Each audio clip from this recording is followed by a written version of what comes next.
എന്നാൽ government pleader PG മനുവിന്റെ ആത്മഹത്യയിൽ മൂവാറ്റുപുഴ സ്വദേശി അറസ്റ്റിൽ. ഇയാളുടെ നിരന്തര പീഡനം മൂലമാണ് PG മനു ആത്മഹത്യ ചെയ്തതെന്നാണ് കേസ്.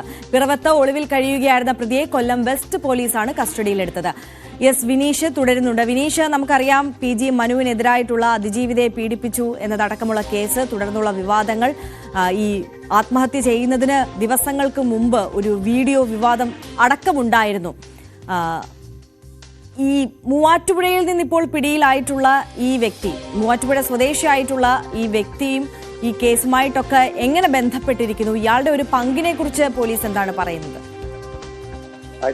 ഹൈക്കോടതിയിൽ മുൻ സീനിയർ ഗവൺമെന്റ് പ്ലീഡറായിരുന്ന PG മനുവിന്റെ ആത്മഹത്യയിലാണ് ഒരാൾ അറസ്റ്റിലായിരിക്കുന്നത്. മനുവിനെതിരെ പീഡന പരാതി ഉന്നയിച്ച യുവതിയുടെ ഭർത്താവാണ് അറസ്റ്റിലായിരിക്കുന്നത്.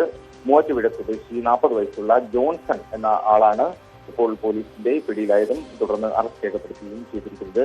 ഇയാളുടെ നിരന്തരം ആയിട്ടുള്ള സമ്മർദ്ദമാണ് ആത്മഹത്യക്ക് കാരണമെന്നാണ് പോലീസിന്റെ പ്രാഥമികമായിട്ടുള്ള നിഗമനം ഉണ്ടായിരിക്കുന്നത്. അതുപോലെ തന്നെ കഴിഞ്ഞ നവംബറിലാണ് ഇയാൾ വീഡിയോ ചിത്രീകരിക്കുന്നത്. ഈ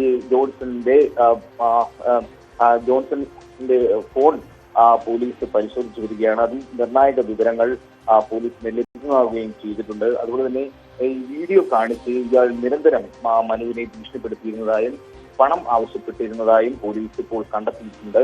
അതുപോലെ തന്നെ ഈ വീഡിയോ ചിത്രീകരിച്ചപ്പോൾ മനുവിന്റെ കുടുംബത്തിന്റെ മുന്നിൽ വെച്ച് മനുവിനെ കയ്യേറ്റം ചെയ്യുന്ന ഒരു സാഹചര്യത്തിലേക്കും എത്തിയെന്നാണ് ഇപ്പോൾ പോലീസ് കണ്ടെത്തിയിരിക്കുന്നത്.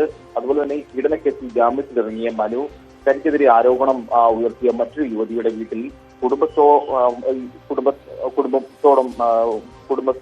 കുടുംബവുമായി എത്തി മാപ്പ് പറയുന്ന തരത്തിലുള്ള ദൃശ്യങ്ങൾ ഇപ്പോൾ ആര്യ സൂചിപ്പിച്ചതുപോലെയുള്ള സംഭവം ഉണ്ടായിട്ടുണ്ട്. അപ്പോൾ അതിന്റെ ദൃശ്യങ്ങൾ ഇയാൾ പ്രചരിപ്പിച്ചിരുന്നു. അത് അവർ അറിയാതെയാണ് മൊബൈൽ ഫോണിൽ ചിത്രീകരിക്കുകയും പിന്നീട് ഇയാളെ ഭീഷണിപ്പെടുത്തുകയൊക്കെ ചെയ്തതെന്നാണ് ഇപ്പോൾ പോലീസ് കണ്ടെത്തിയിരിക്കുന്നത്. ഇത്തരത്തിലുള്ള ഒരു മനോവിഷമത്തിലാണ് കഴിഞ്ഞ 13-ന് കൊല്ലത്ത് ഉള്ള വാടക വീട്ടിൽ തൂങ്ങി മരിച്ച നിലയിൽ കണ്ടെത്തിയത് എന്നാണ് ഇപ്പോൾ അറിയാൻ കഴിയുന്നത്. ശരി, വിനീഷാണ് കൊല്ലത്ത് നിന്ന് വിശദാംശങ്ങൾ നൽകിയത്.